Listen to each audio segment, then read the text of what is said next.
Takiyah Ward. For all artistic purposes, I go by Tita. For all performance purposes, I go by Tweets. Woman of many names, many hats. And I am a multidisciplinary creative. So, born and raised in Seattle, Washington. I believe I was born into this. I believe I was born to be an artist in some way, shape, or form. The story goes, I started walking very young. My mom put me in ballet classes. By the time I was 4, I was dancing at Spectrum and Pacific Northwest Ballet. So dance was my first love. Studied ballet, studied tap as well. And I did some traveling to get to school through dance. And I found myself not necessarily enjoying the structure of that medium in a sense of like classes and choreography days. I found myself wanting to do freestyle more. Even as a kid, I was always like looking for opportunities to kind of, do my own thing. So I kind of steered away from more organized forms of dance and ended up kind of getting into more freestyle, more hip hop, or individual styles of something, physical movement expression.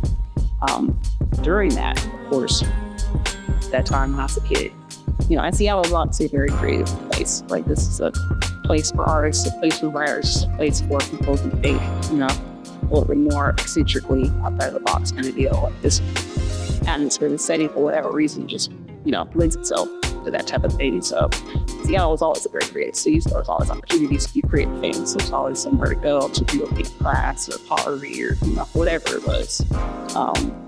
And for me, the movement, I also found basketball too at a very young age.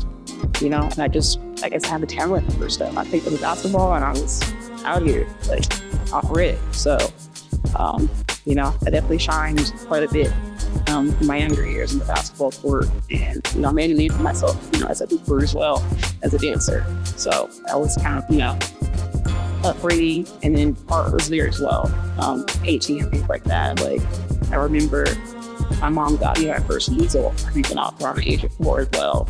And I just took to it. And, being in classes with other kids, you see how other kids draw.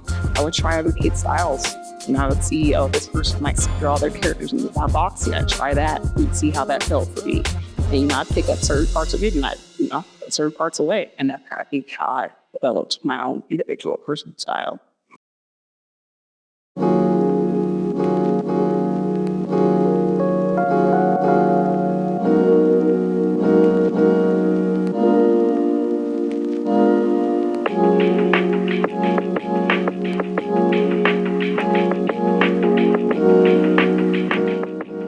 So we are here at the Resold 206. This is the brick and mortar location for Seattle's very first dry cleaner for sneakers.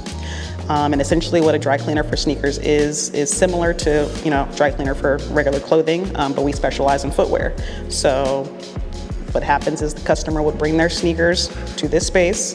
We would, give them a condition rating, which is basically taking the shoe for where it's at and being like, yeah, it's a pretty great condition or it's in not great condition, at which point our technicians, myself and my team, would be able to suggest a service for that customer. So if it's like, these kicks are really beat, they're gonna need some extra love, we have things for that. If it's a quick clean, just need a spot, kind of on the go kind of action, we have that too. We'll also be customizing sneakers here as well, restorations, and pretty much anything sneaker care related. We're trying to bring that here to Seattle. I think it's something that I have always done, and it's something that I've always wanted to bring to a larger audience, and having the opportunity of this space to do so has just been an incredible experience. I've been working with, Liquor Union Partners and the Midtown team, architects and contractors and everybody, to bring this space to life and sort of bring that vision to life. I think it's one that I've had, like I said, for a very long time. I've always been the person that, took care of my shoes and, would be up all hours of the night with the toothbrush and the laundry detergent, getting them right, keeping them right. Because, obviously growing up, you got a couple pair for the school year. It wasn't like, you're rocking 100 pairs of kicks, that kind of thing. So care was a very important part of my upbringing when it comes to the things that I owned and I coveted. I think for me personally, it was incredibly transformative to be able to bring this history and this story and my story in this way to this block. You know, like being one of the artists chosen to create work for this development was something that was very personal for me for a number of reasons. Obviously, being from Seattle, born and raised, you know, being from the CD, you know, and having the history that I have here, my family has here. My family moved here from the South.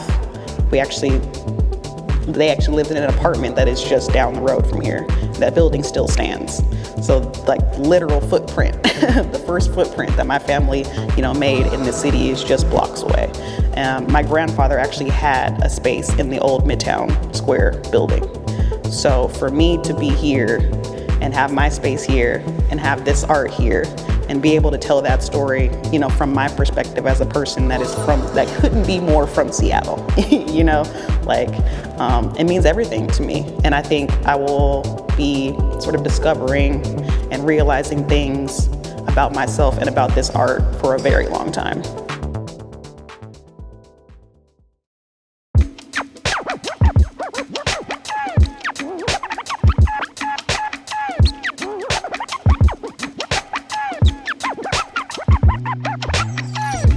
That was a fun one. State Hotel was super fun. Same company like Union Partners, they reached out. I was very involved in the conversations around the development of this space, and so I, you know, built a relationship with them through that. And they reached out. They were looking for artists to sort of, you know, bring more vibrancy and creativity and life to their latest development.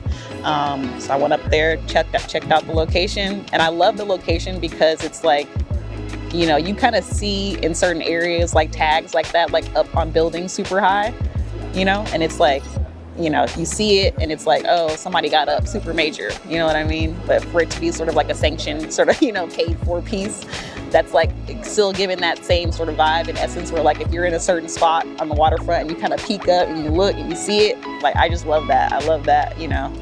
It is tucked away and it's kind of private and you kind of have to like go into the State Hotel to even see it. You know, I think that sort of exclusivity is like really cool. And I love that piece. It's super, you know, like you said, super vibrant. It's got that sort of like almost kaleidoscope-y kind of vibe to it. And then, you know, it reads enjoy, which is just kind of like my sort of like welcome to, you know, people who will visit the space and visit the city. It's like, you know, enjoy it, have fun, have a good time, you know.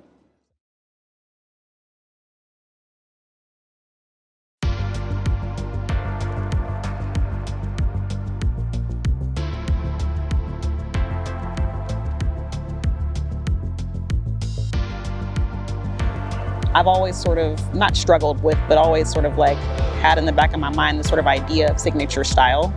You know, if people were to ask me what my style is, I couldn't tell you, because I feel like I do whatever is necessary, you know, and it doesn't necessarily need to be a certain way or have a certain signature or have a certain, you know, marking or calling card to it for me. Like, it just needs to be whatever it needs to be. And I, you know, allow myself to be a vessel for whatever that message or that energy or that potency or that impact is supposed to be for that moment, you know?